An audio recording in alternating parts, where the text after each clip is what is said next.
राजधानी दिल्ली के थाना दयालपुर क्षेत्र के चांदबाग इलाके से एक सनसनीखेज मामला सामने आया है।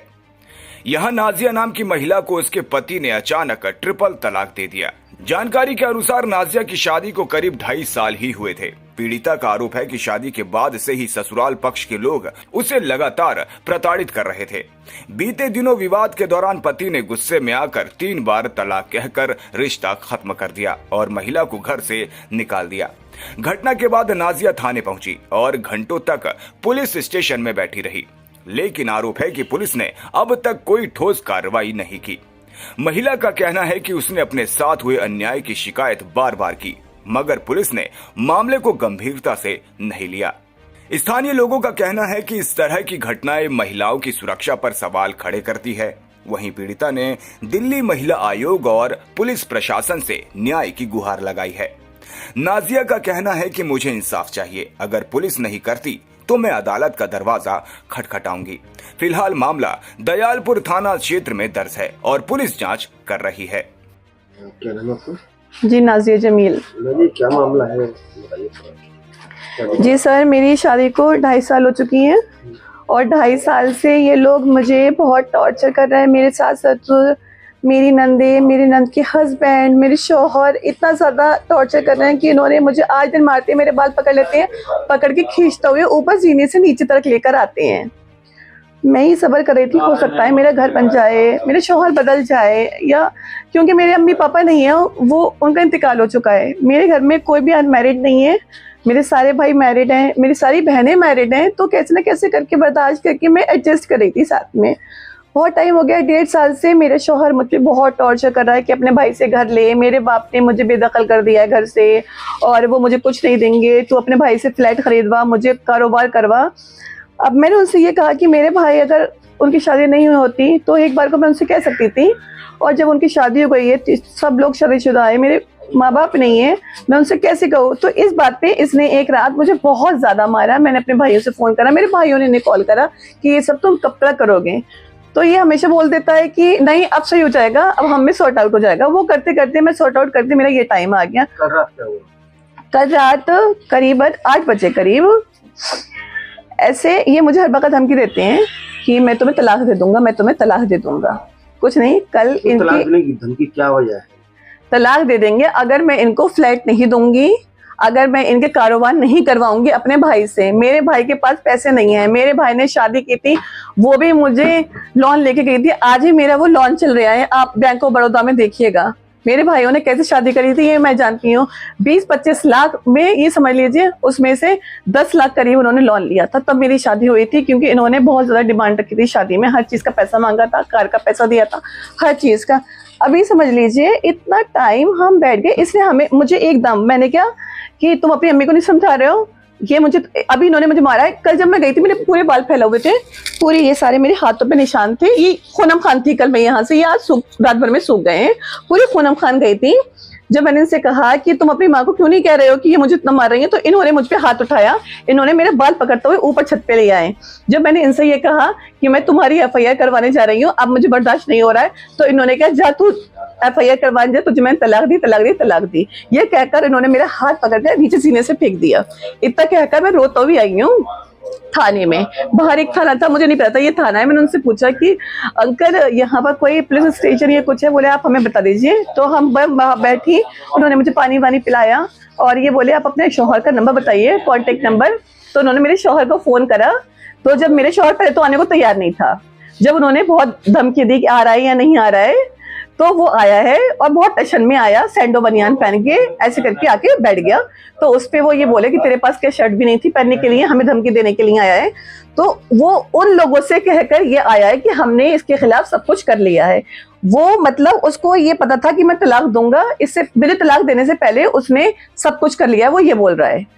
कुछ नहीं, इसके बाद मैंने 112 पे कॉल करी, क्योंकि वो बोले, उन्होंने मुझे सजेस्ट किया था, जो थाना था मेरे घर के सामने का, उन्होंने सजेस्ट किया कि आप 112 पे कॉल कीजिए, ये ऐसे नहीं मानेगा, ये बहुत मूजी है, ये अब भी लगातार यही कह रही है कि तुम मेरा कुछ नहीं कर पाओगी। 112 पे कॉल करी, मैं वहां पर आधा घंटा ऐसी बैठी रही, वहां नाले के पास ऐसी पड़ी रही मैं बदहोशी में। तो वहां पर जब सर आए थे तो वो मुझे दयालपुर थाने ले गए। जब मैं दयालपुर थाने इस हालत में गई थी, मैं खूनम खान थी उस टाइम पे, और मेरी हालत इतनी थी कि मुझसे बोल भी नहीं मिल रही थी। जब उन्होंने मुझसे अपनी FIR और लिखित में ली तो उन्होंने कहा आप खुद देखो। मैंने जब लिखा तो उसमें मैंने सब कुछ मेंशन किया कि इन लोगों ने मुझे कितना टॉर्चर कराया, ये लोग मुझे कितना मार पिटाई कर रहे हैं। मेरे शौहर ने आज 8 बजे के बाद आपकी MLC कराई थी? नहीं, पुलिस ने मेरी MSc नहीं कराई और मुझसे ये बोले कि तुम इस पे ये लिख दो कि तुम्हारी MSc नहीं होगी। मैंने लिखकर नहीं दी उन्हें, कुछ नहीं, ये हो गए। तो वो उस वक्त मुझसे ये बोले कि कोई बात नहीं, इसने तुम्हें 3 तलाक दिए तो आज इसको इस बात का नतीजा देंगे, हम इसको आज ही जेल में भेजेंगे। हम और हमारे भाई आराम से वहां पर बैठे रहे। ये बोले कि कैंटीन में जाकर बैठ जाओ। मैं 1.5 घंटा कैंटीन में बैठी रही।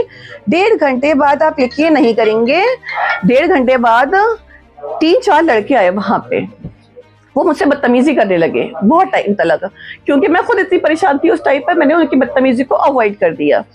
मैंने सर से कहा सर बहुत टाइम हो गया है, 12:30 का टाइम हो गया है, हम लोगों को घर पे भी जाना है और आप हमने जो FIR कराई है आप हमें कॉपी दे दीजिए। उन्होंने हमें इसलिए बिठाया था कि आप वो हमें FIR की कॉपी देंगे। कुछ नहीं, 2:30 बज गया। 2:30 बजे एक लड़का एक बैग लेकर आया, वो अंदर गया। फिर मैं समझ गई थी अब ये हो गया, ये बैग लेकर आए हैं, पैसे का इंतजाम करके लाए हैं सारा। वो लड़के हमसे लगातार यही कह रहे थे तू कुछ नहीं कर पाएगी, तू यहाँ तक आ गई है, तू इससे आगे भी चली जाएगी तब भी तू कुछ नहीं कर पाएगी। और उन लड़कों ने जिन्होंने मुझे टॉर्चर किया है, मैंने उनकी वीडियो भी ले रखी है। उस लड़के ने खुद कहा है तू मेरी वीडियो ले, इसलिए मैंने उसकी वीडियो ली। कुछ नहीं, इस बात को मैंने अवॉइड कर दिया। वो लड़के इसके दोस्त थे, वो हाँ मैं दिखाऊंगी, उसकी वीडियो भी दिखाऊंगी आपको। उसने खुद कहा है मेरी वीडियो ले और दम हो, तेरे बाप में दम हो तो मुझे मेरे ऊपर कुछ करके दिखा, मैं ऐसे ही करूंगा। कुछ नहीं, 2:30 बजे करीब 2:30 बज गए थे। हम अंदर गए, हमने कहा सर बहुत टाइम हो चुका है, हमें ऐसा लग रहा है कि हम मुजरिम हैं, ऐसा लग रहा है कि हमारे घर वाले किसी लड़की को तलाक दी है, आप हमें इस तरह से बिठा लोगे। अंदर जाकर देखा नाश्ते पानी चल रहे थे। मेरे शौहर के घर वाले, जो मेरा शौहर था वो, उसके पापा और उसके जो दोस्त वगैरह थे वो नाश्ता पानी कर रहे थे। वो लोग बहुत खुश थे। हम उस वक्त समझ गए कि अब यहाँ से हमारा कुछ नहीं होना है। हमने कहा ऐसा है सर, आप हमारी FIR जो करवाई है आप वो हमें दे दीजिए, हम यहाँ से लेके चले जाएंगे, जो हमें करना है हम कल कर लेंगे। कुछ नहीं, और आप ऐसा कीजिए कि मैं इसी नकाब में कल से हूँ। कल से ये टाइम मुझे आ गया है, ना ही मैंने पेस्ट किया है ना कुछ किया, मेरे पास कोई सामान नहीं है, क्योंकि मैं घर से कोई प्री प्लानिंग से नहीं निकली थी। मैं घर से निकली थी जब इसने तलाक दी थी। मैं घर से एक कील भी नहीं लेकर आई हूँ। मैं अपने साथ एक बैग लेकर आई थी खाली, बिल्कुल। और मैं कल से ऐसी हूँ। मैंने इनसे ये कहा सर से कि मुझे आप घर पे भिजवा दीजिए किसी पुलिस वाले के साथ। अब बताइए, जिस इंसान अपने घर वालों से मुझे पिटवा रहा है, मैं दोबारा कैसे उस घर में जाऊंगी? मैं पिट के नहीं आऊंगी, मैं मर के आती वहां से। तो मैंने उनसे ये कहा कि आप मुझे किसी, चाहे महिला के साथ भेज दें, चाहे किसी जेंट्स के साथ भेज दें, आप अपने ही स्टाफ में मेरे साथ भेज दें। वहां मेरा गोल्ड रखा हुआ है।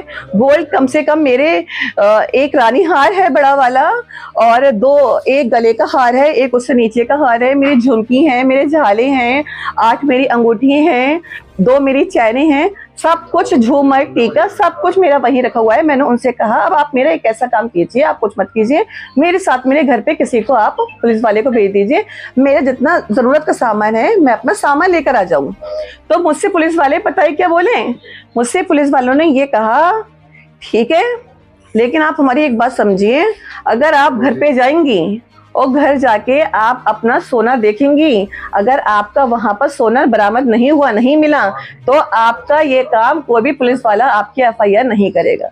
मतलब ये पहले से ही सॉर्ट आउट हो गया कि मैं घर जाऊंगी तो मेरा गोल्ड नहीं मिलेगा। तो मैंने क्यों नहीं मिलेगा, मैं तो सब कुछ ऐसे छोड़ छड़ के आई हूँ। आप वहाँ कैमरे लगे होंगे गली में, सब कुछ देख लीजिए, मेरे हाथ में तो कुछ भी नहीं था। बोले नहीं मैडम, इसकी FIR नहीं होती है सोने की। आप बताइए, मेरा वहाँ पर 20-25 लाख का सोना रखा हुआ है, मेरे कपड़े रखे हैं, मेरे मार्कशीट रखी हुई है। तो आपके घर में उस समय कौन-कौन मौजूद था? मेरे घर में मेरी छोटी नंद थी, मेरी बड़ी नंद थी और मेरी सास थी, जो मुझे उसी वक्त मार के बैठी थी। और ये बात मैंने बताई थी, थाने में भी बताई थी। लेकिन मैं कल रात से, कल 8 बजे रात से सर, आज मुझे ये वाला टाइम हो चुका है, भटकते भटकते, कल से मैंने कुछ नहीं खाया है, भटकते भटकते मैं पागल हो चुकी हूँ। मेरी कहीं सुनवाई नहीं हो रही है, नहीं मेरी कोई सुनवाई नहीं हो रही है। कोई मुझे, मेरी यहाँ तक कि मैंने जो एप्लीकेशन लिखी थी ना, मुझे उसकी कॉपी तक नहीं दी गई है। और ये लड़के मेरे पीछे पीछे आए हैं, हम और हमारे भाई वहां से भागे हैं। मेरे हस्बैंड, मेरी शादी हुई थी चांदबाग गली नंबर 1 में, गौसिया मस्जिद के बराबर में, तीसरा घर। थाना दयालपुर? जी थाना दयालपुर है और मेरे घर में कोई नहीं आता है, ना उनके ससुराल का, ना मैके का, ना मेरे मोहल्ले का। मेरे हस्बैंड तो मुझे प्रॉपर पता ही नहीं था, कल पता चला है मैकेनिकल इंजीनियर है।